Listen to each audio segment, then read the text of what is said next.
नमस्कार, उज्जैन टीवी में आपका स्वागत है। आइए एक नजर डालते हैं उज्जैन शहर के मुख्य समाचारों पर।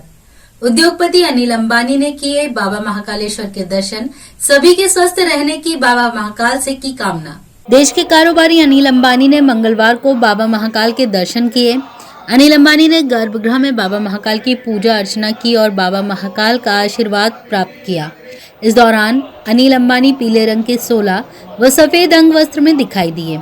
उन्होंने गर्भगृह में बाबा महाकाल का पंचामृत अभिषेक किया। महाकाल मंदिर के पंडित आशीष पुजारी ने मंत्रोच्चार के साथ पूजन व अभिषेक संपन्न करवाया। पूजा के बाद उन्होंने नंदी हॉल में बैठकर मंत्रों का जाप भी किया। महाकाल मंदिर समिति की ओर से एसडीएम संतोष टैगोर ने अनिल अंबानी को बाबा महाकाल की तस्वीर और प्रसादी भेंट कर उनका सम्मान किया।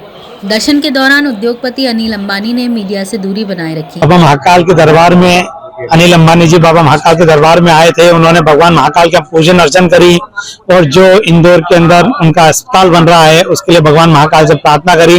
उनकी सबसे अच्छी बात यह लगी, बाबा के दरबार में उन्होंने आकर कहा कि मेरा अस्पताल मैं चाहता हूँ कि खाली रहे।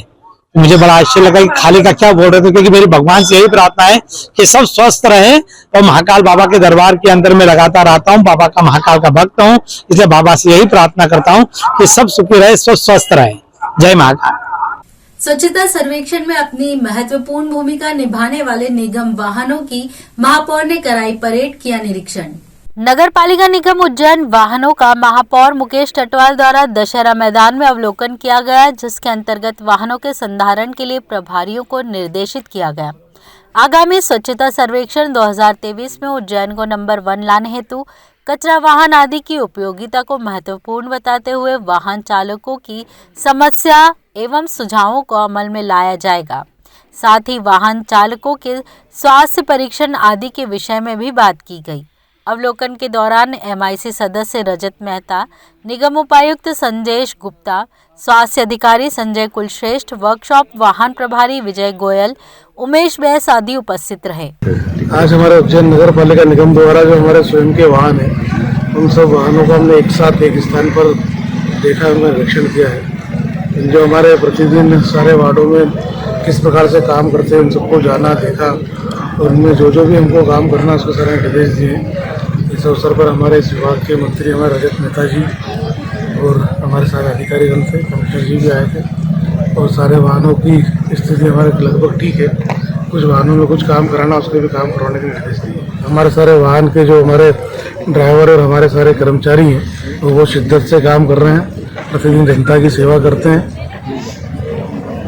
और उज्जैन स्वच्छता में नंबर 1 आएगा ही।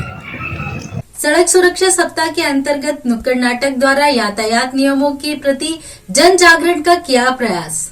यातायात विभाग द्वारा दिनांक 11 जनवरी से 17 जनवरी तक मनाए गए सड़क सुरक्षा सप्ताह के अंतर्गत स्थानीय टावर चौक पर नेहरू युवा केंद्र द्वारा नुक्कड़ नाटक की प्रस्तुति दी गई, जो यातायात नियमों का पालन करने पर आधारित थी। नाटक के माध्यम से यातायात नियमों का पालन न करने से होने वाले दुष्प्रभावों और नियमों का पालन करने से सुरक्षा बनी रहने का संदेश आमजन को दिया गया। यहाँ यातायात डीएसपी सुरेंद्र पाल सिंह राठौर ने भी अपनी उपस्थिति दर्ज कराई।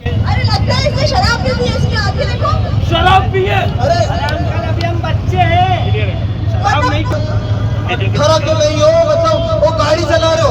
अरे पहले तो वो माता पिता से हमारा अनुरोध है कि जो बच्चों को गाड़ी देते हैं, अरे भैया 18 साल से कम के बच्चों को गाड़ी नहीं देना चाहिए, इनका लाइसेंस भी नहीं बना। अरे दाढ़ी में से बाल नहीं फूटे और ये गाड़ी चला रहे। आज हमने यातायात जागरूकता के लिए नेहरू युवा केंद्र और एक सोशल फैसिलिटी के माध्यम से नुक्कड़ नाटक का आयोजन किया है।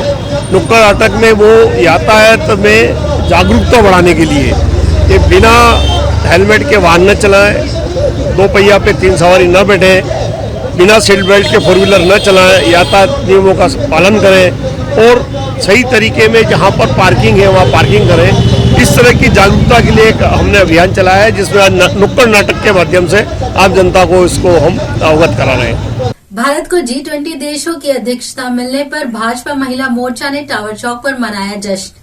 अब भारत 1 साल के लिए दुनिया के 20 सबसे प्रभावशाली देशों का नेतृत्व करेगा।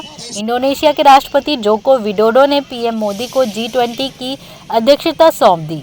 इसी का अभिवादन करते हुए भारतीय जनता पार्टी महिला मोर्चा द्वारा इस अवसर को जन जन तक पहुंचाने के उद्देश्य से स्थानीय टावर चौक पर G20 2023 की वृहद रंगोली बनाई व तिरंगा हाथों में लिए महिला मोर्चा कार्यकर्ताओं ने भारत को G20 की अध्यक्षता मिलने का जश्न मनाया।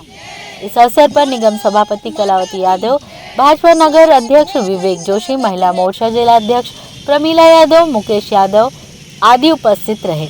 इस बाबत भाजपा अध्यक्ष जोशी व मोर्चा जिलाध्यक्ष यादव ने अपनी बात रखते हुए कहा, ये हमारे देश के प्रत्येक नागरिक के लिए अत्यंत गर्व का विषय है कि G20 देशों के अध्यक्ष के रूप में हमारे देश के यशस्वी प्रधानमंत्री माननीय नरेंद्र मोदी जी आज कार्य कर रहे हैं। एक दौर था जब भारत को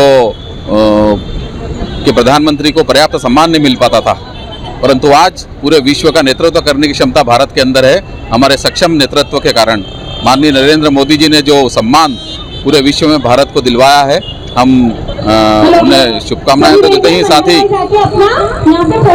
जन जन तक इस बात को पहुंचाने के लिए महिला मोर्चा के द्वारा ये रंगोली का बनाने का आयोजन किया गया है, जिससे कि भारत के प्रत्येक नागरिक को इस बात की जानकारी लगे और वो अपने आप में गौरवान्वित महसूस करे कि देश आज कितनी तेजी से आगे बढ़ रहा है। जय महाकाल। ये जो टावर चौक पे हम ये रंगोली बनाकर इसका वेलकम कर रहे हैं, इसका उद्देश्य ये है कि इस उपलब्धि को प्रत्येक जन जन तक जाए और जन जन तक ये प्रत्येक देशवासी समझे कि आज हमारे देश को मोदी जी के नेतृत्व में आर्थिक रूप से, जिसमें जीडीपी होती है 60% आबादी और 84% जीडीपी ग्रोथ होती है, आर्थिक रूप से जो विकसित देश होते हैं वो देश इसमें शामिल होते हैं। मिस कलकत्ता व फिल्म अभिनेत्री अनन्या बैनर्जी ने किया सेवाधाम आश्रम का अवलोकन। अंकित ग्राम सेवाधाम आश्रम में मिस कलकत्ता एयर होस्टेस एवं फिल्मों में कार्य कर चुकी अनन्या बैनर्जी अपने साथियों के साथ पहुंची। सेवाधाम आश्रम संस्थापक सुधीर भाई ने बताया कि वर्तमान में वह कलकत्ता में सामाजिक कार्यकर्ता के रूप में कार्यरत है एवं पश्चिम बंगाल महिला विकास पहल की अध्यक्ष और राज्य आयोग की सदस्य भी रह चुकी हैं। बैनर्जी ने कई वर्षों तक बाल अधिकारों के संरक्षण पर भी कार्य किया है। सुधीर भाई एवं मोनिका दीदी ने आश्रम का अवलोकन करवाकर विभिन्न प्रकल्पों में निवासरत बच्चों, युवाओं और बुजुर्गों के बारे में बताया।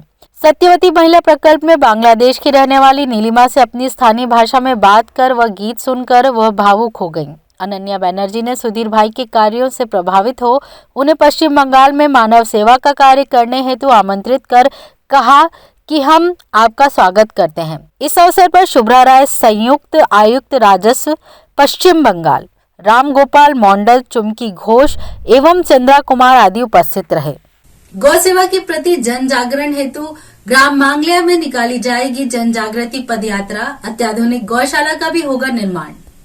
गौ सेवा जन जागरण हेतु श्री कुबेर राज गौ सेवा संगठन द्वारा भगवामय व तिरंगा जन जागृति पद यात्रा 22 जनवरी रविवार को निकाली जाएगी। यह जानकारी प्रेस वार्ता आयोजित कर संगठन के प्रदेश अध्यक्ष तेजू बाबा व प्रवक्ता धर्मेश महाराज ने देते हुए बताया कि संगठन द्वारा यह यात्रा सनातन धर्मियों को गौरक्षा व गौ सेवा के लिए गौशालाएं स्थापना हेतु प्रेरित करने के लिए निकाली जा रही हैं। वह संगठन द्वारा मांगलिया के कैलोदहाला में एक हाईटेक गौशाला का निर्माण किया जाएगा, जिसमें अत्याधुनिक सुविधाओं के साथ मृत गायों के अंतिम संस्कार की भी व्यवस्था रहेगी। आयोजन हमने रखा है, ये भगवामय तिरंगा यात्रा का जो आयोजन रखा है, सनातन धर्म के सभी लोगों को प्रेरित करने के लिए भी है, गौ रक्षा के लिए भी है और गौशालाओं का निर्माण भी होता रहे।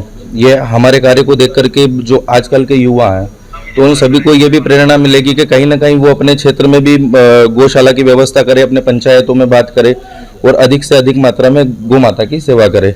और हमारा मेन कार्य यही है कि हम गौशाला के माध्यम से सनातन धर्म को जोड़ने के लिए सभी बहुत सारे सनातन धर्मी भाई इन चीज़ों में लगे हुए हैं, तो कहीं ना कहीं हमारा भी इसमें योगदान रहे, तो एक कोशिश है और महाकाल की कृपा से जरूर ये कोशिश पूरी होगी। मध्य प्रदेश में पहले ऐसी गौशाला बनेगी जिसमें हाईटेक सारी अत्याधुनिक सुविधा रहेगी।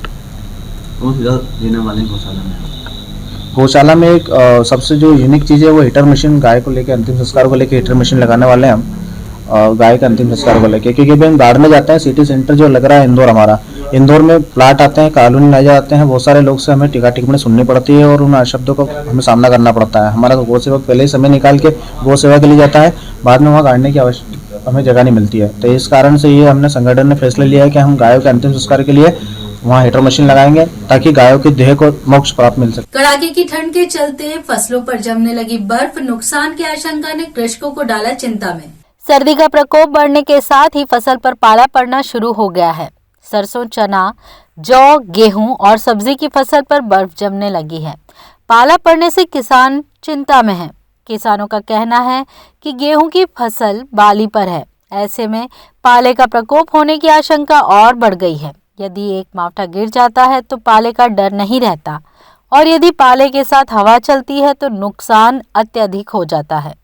इस बाबत कृषक बाबूलाल ने बताया। सबसे सर्द रात थी आज, मतलब बर्फ जम गया था खेतों में। वो तो किसानों की किस्मत अच्छी है जो हवा नहीं चली, नहीं तो फसलों को नुकसान भी हो सकता था। अभी क्योंकि गेहूं की फसल बाली पे है, भर बहार पे है, इसलिए नुकसान होने का डर था, लेकिन नुकसान हुआ नहीं। प्याज लहसुन या चने में कुछ? प्याज लहसुन में इससे फायदा है। हाँ, चने आलू की फसल और गेहूँ की फसल में बेकायदा नुकसान हो सकता अगर ऐसी सर्दी बनी रही तो ये थे उज्जैन शहर के मुख्य समाचार। ऐसी ही ताजा खबरों के लिए देखते रहिए उज्जैन टीवी। उज्जैन टीवी का यूट्यूब चैनल लाइक और सब्सक्राइब करना ना भूलें। नमस्कार।